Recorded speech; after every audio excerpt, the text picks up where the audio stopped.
You brought up Nancy Pelosi. What do you think her involvement was in on January 6th?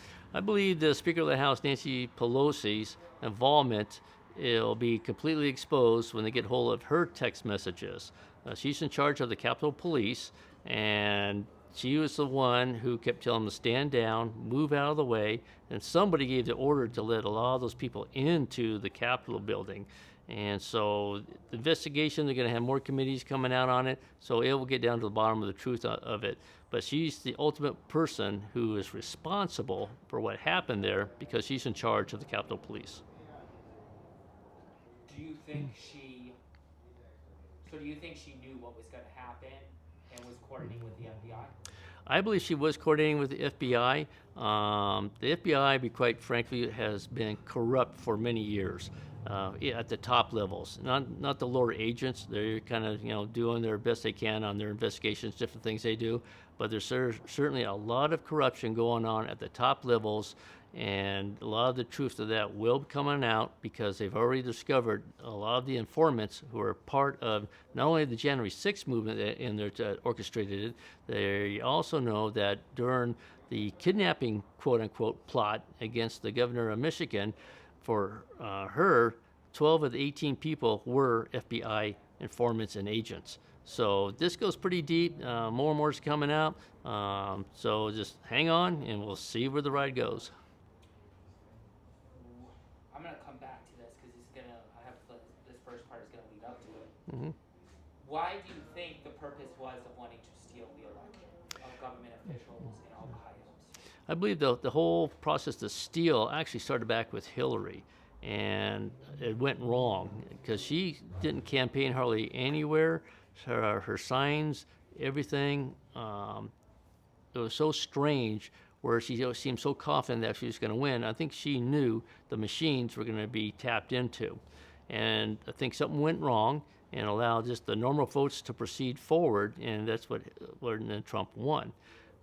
Fast forward to 2020, they got all the bugs out of it. They got all the routers. They got the internal setups in there for the wireless. There's even been discovered in a lot of the machines now. There's choice rank voting modules in there, which there's only one state that's doing that. That's mainly California.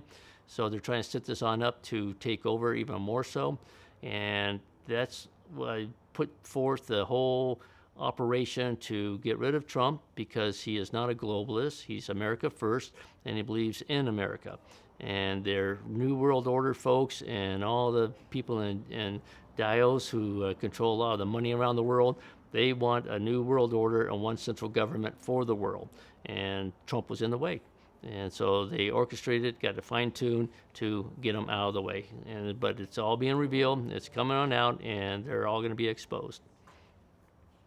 For the audience, I know a lot about the New World Order. Why don't you explain what the purpose? You explain what it is, one central government, but what is the purpose? Please explain the purpose of it. So the purpose of the one world order is for elite few to control everything, the monetary systems, the judicial system, and the military system to keep all the minions in line.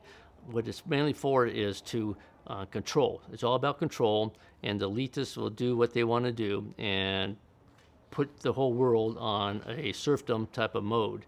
And they don't want the sovereignty of all these countries. That's why you see a lot of protests are going on around the world to eliminate these elitists who are trying to take over their countries as well.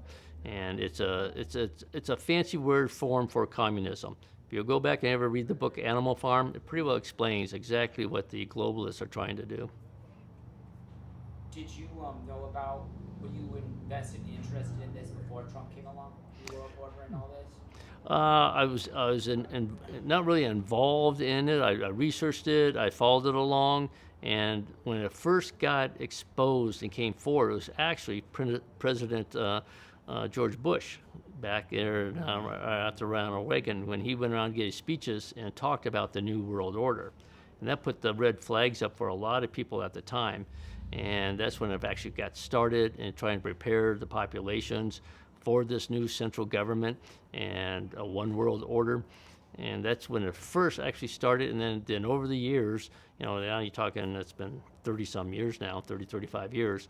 It's come to the point where a lot of people sees what is actually happening with their finances, what's going on in the banking industries, what they're trying to do with regulations, and Trump just got in the way. And so they orchestrated this big steal, we call it, and they're trying to keep moving forward. That's why you've seen all of these things that the White House is trying to do and clamp down on the American people.